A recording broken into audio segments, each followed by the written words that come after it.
serious? Have any Redditors lived in a city town that had a serial killer? If yes, was the killer ever caught? I grew up not far from the home of John Wayne Gacy. I was in high school when he was executed. It was a big deal locally. I don't recall the date, but I remember where I was. Years later, a friend bought a building on the same block as Gacy's house. The house had long since been torn down and replaced. They even changed the street address. I live in London. We still haven't found Jack the Ripper. There is evidence, probably loosely but still fits, that H.H. Holmes, America's first serial killer, was Jack the Ripper. He was in London at the time, was a trained physician, and when the murders stopped he had just left. I'm from Milwaukee. Walter Ellis, David Spanbauer, and of course Ed Gein and Jeffrey Dahmer. Eerily, I know several people who had more than a passing meeting with Dahmer. My neighbor lived in the apartment he was eventually caught in, though moved out well before he was caught, but very likely not before he had killed people there. Looked it up. He started killing people the first week he moved in, apparently. So yeah, my neighbor was there during the murders. I was in a band with a guy whose dad worked with him at a chocolate factory. And finally, I went to high school with the nephew of Konorak Singh, the kid that almost escaped. So yeah, there you go.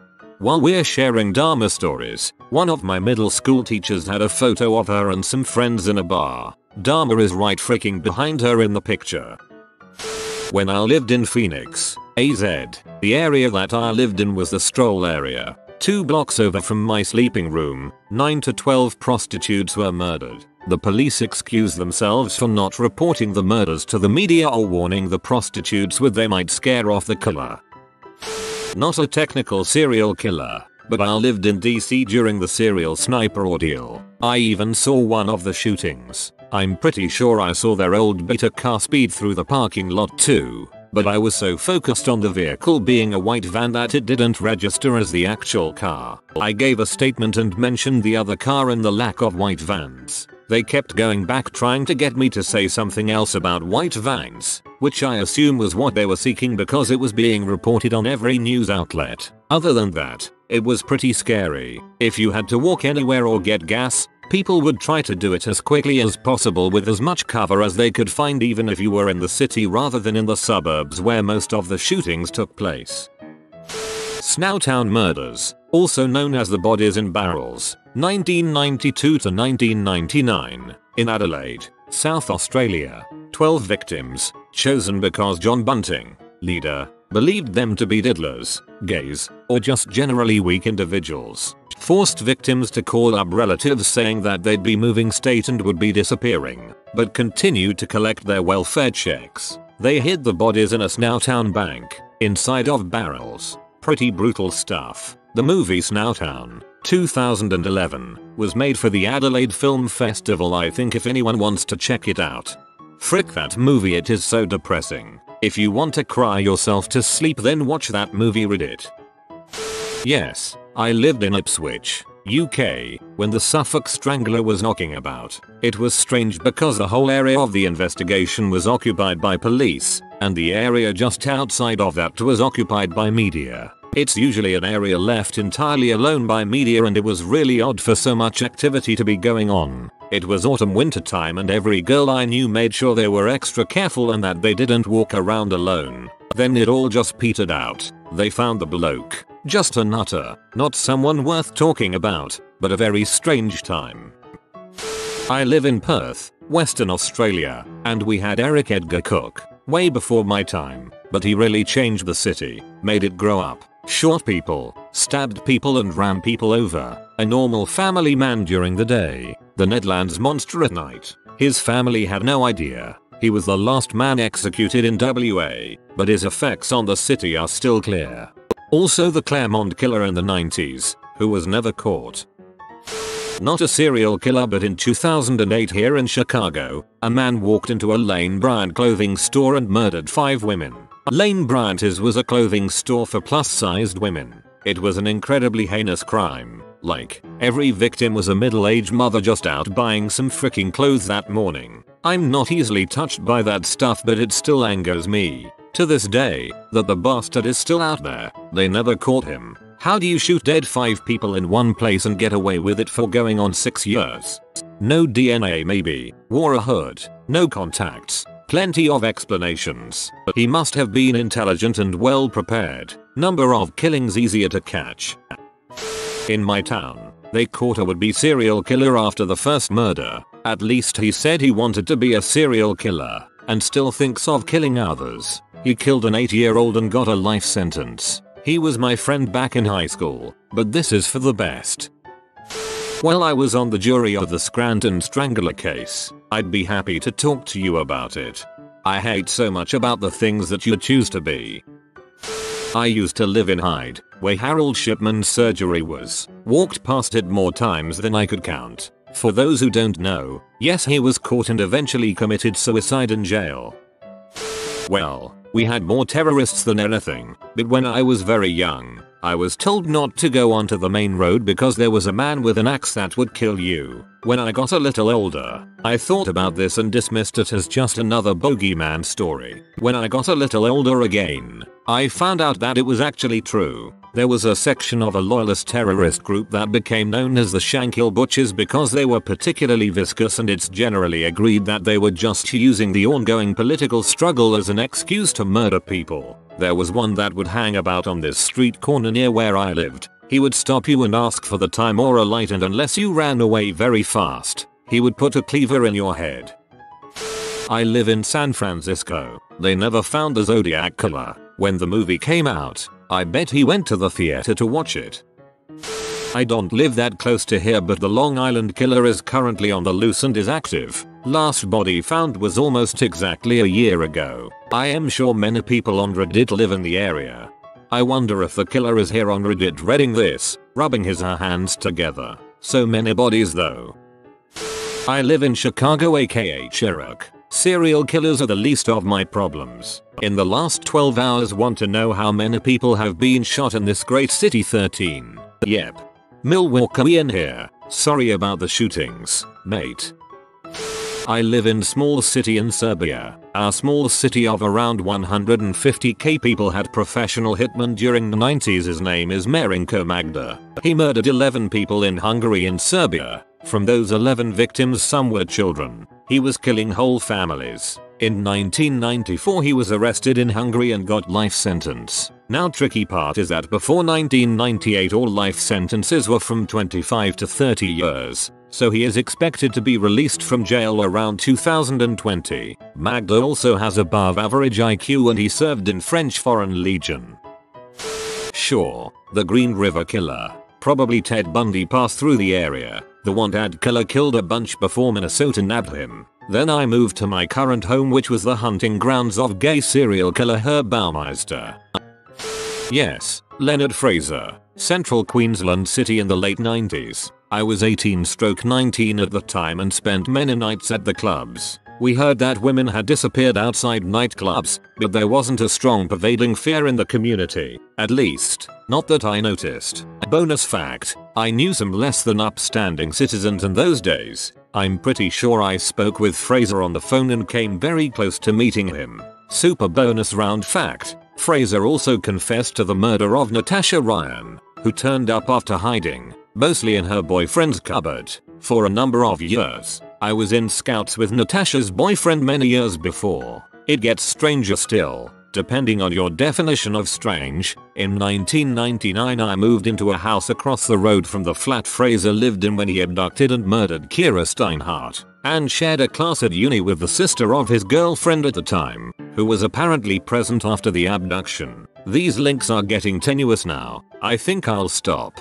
I do recall one of my female friends mentioning that she wouldn't catch a taxi home from the clubs because of the disappearances, but most of my friends never mentioned it.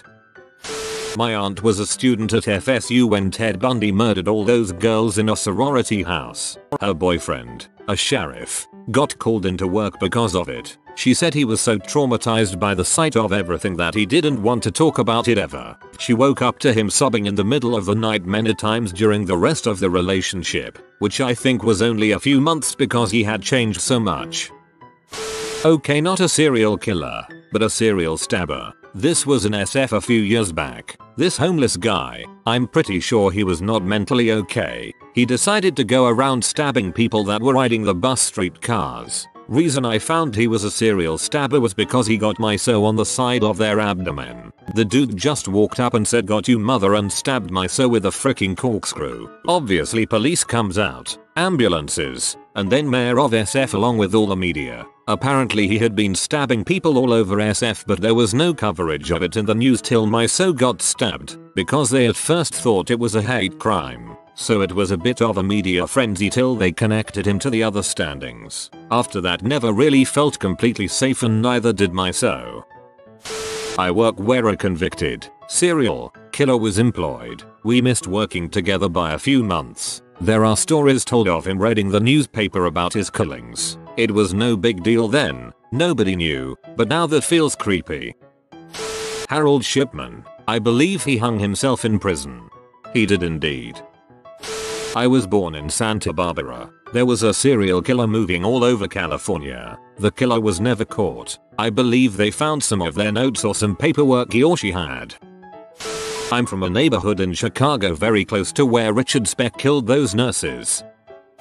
The sniper who would shoot people from trunk of his car. I worked at TGI. Fridays. No one would sit by windows and we kept shades closed. It was kinda strange knowing you could be shot at any time. Well, up until a few months ago I lived around Wichita, Kansas, so you get to pick between the Carr brothers or BTK.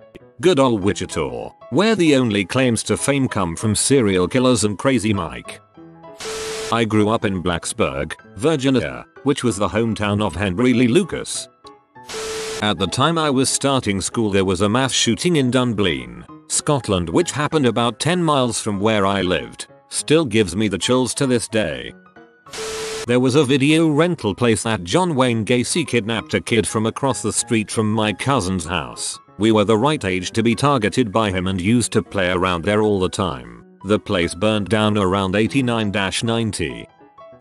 Yes, it was a big thing on social media a few months ago. The Craigslist killer was caught in my hometown. After killing a man, she and her husband met on Craigslist to fulfill their fantasy of killing someone. They dumped the body behind my best friend's grandparents' house, which is right around the corner from my own house. Kinda creepy, but now we walk in that alley where the body was found and laugh about it. Anyways, she was found a few days later and put on trial. Eventually, in an interview, while waiting for the case to go through, she admitted to killing 22 plus people in her lifetime. She said that she was part of a satanic cult in Alaska that sacrificed people, and that over the years she had slowly built up the number of kills. Now, of course, as of yet, there is no evidence to support this claim except for her word, but it was a pretty big thing on social media that a lot of people know about. But, living in the sort of backwater town that I live in now, being recognized in a large scale as the home,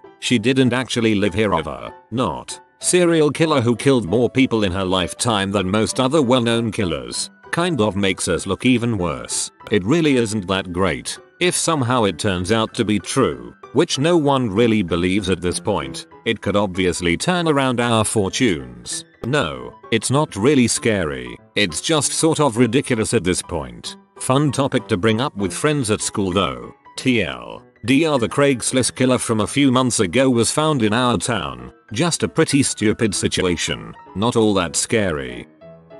Yep. Steve Berkowitz resides in jail to this day. Spike Lee even did a movie kind of about it, but not really about it.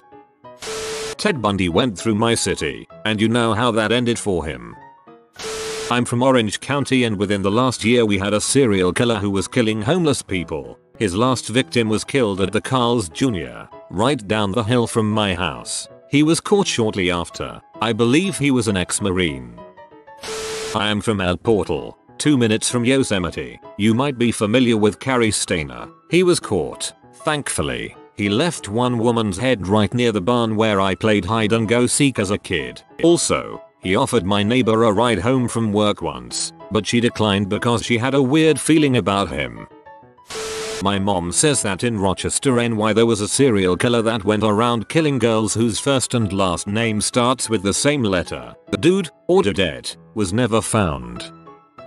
My family used to live in Scarborough, where Paul Bernardo was active. I wasn't alive when he was active, but my dad told me on day that he was driving home from work one night and he saw Bernardo waiting at a bus stop, which is where he would wait for his victims before stalking and violating them.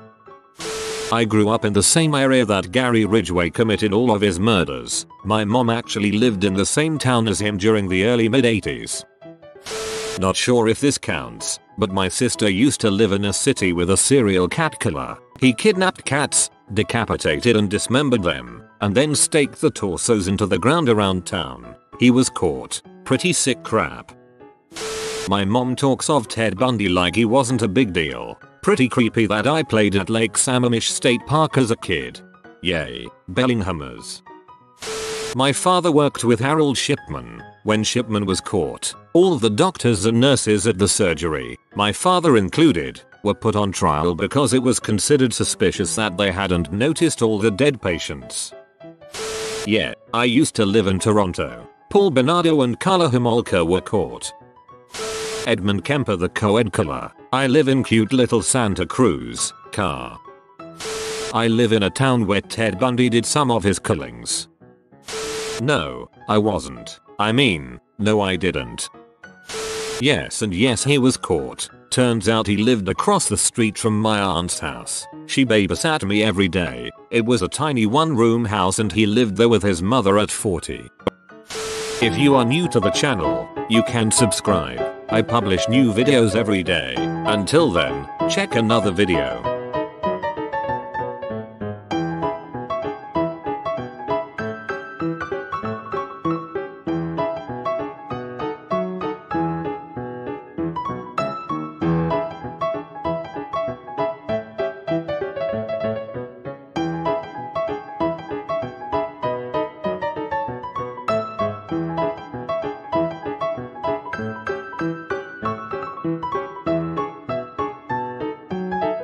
Bye for now.